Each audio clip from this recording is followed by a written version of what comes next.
kasalukuyang panahon, mayroong umiiral na korupsyon sa ating bansa, kung saan ang pondo ng bayan ay ginagamit para sa sariling interes.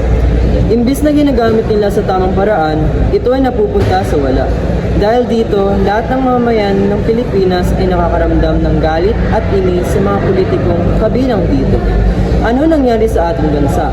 Bakit nawawala ang ating pagkakaisa? Asan ang konsensya? Ang kabilang sa gobyerno ay dapat tunay at naglilingkod. Ang nangyayari sa bansa ay silang nagiging pabigat sa lipunan. Hindi dapat ito pinapalagpas.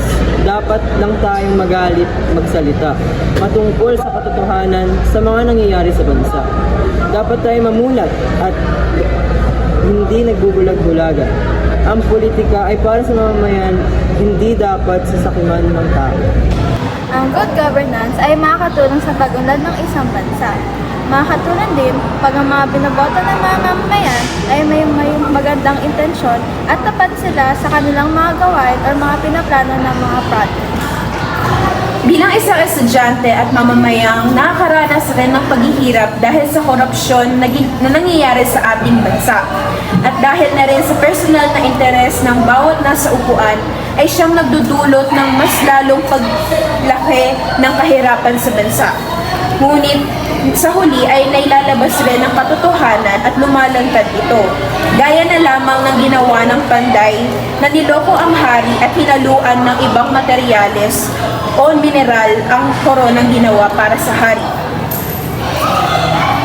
At bilang mamamayan, maaari tayong makatulong sa pamamagitan ng pagboto ng tama para sa susunod na mamumuno ay maiaayos niya kung ano man ang problemang iniwan ng nakaraan.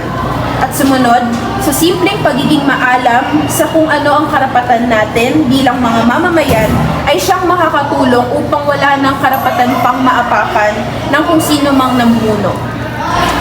Dahil sa mga taong korap na binigyan ng kapangyarihan, ang pera na dapat sa ating bansa o bayan, ginagamit sa sariling kagustuhan. Mauugnay ko sa kwento dahil ang gumawa ng corona ng hari kaysa na gawin niya yung corona na totoong ginto, pinaglix niya ng bakal upang makakupit siya o makakuha siya ng sarili niyang pera doon sa corona niya. Bilang isang estudyante, upang maitaguyod ang karapatan, dapat tayo ay maging totoo sa isa't isa at dapat hindi tayo nagtataksil sa isa't isa dahil tayo ay kapwa-tao. May kukumpara ko ito sa mga korap na gobyerno na laging gumagawa ng mga pangako na hindi nila tinutupad. Dahil sa kanilang mga personal na interes, imbis na tulungan ang mga kapwa-tao, ninakaw nilang tiwala at sinira ito. Parehas na nangyari sa kwento at sa totoong buhay. Ilang panahon, nararanasan natin ang mga korupsyon, kalamidad at kahirapan.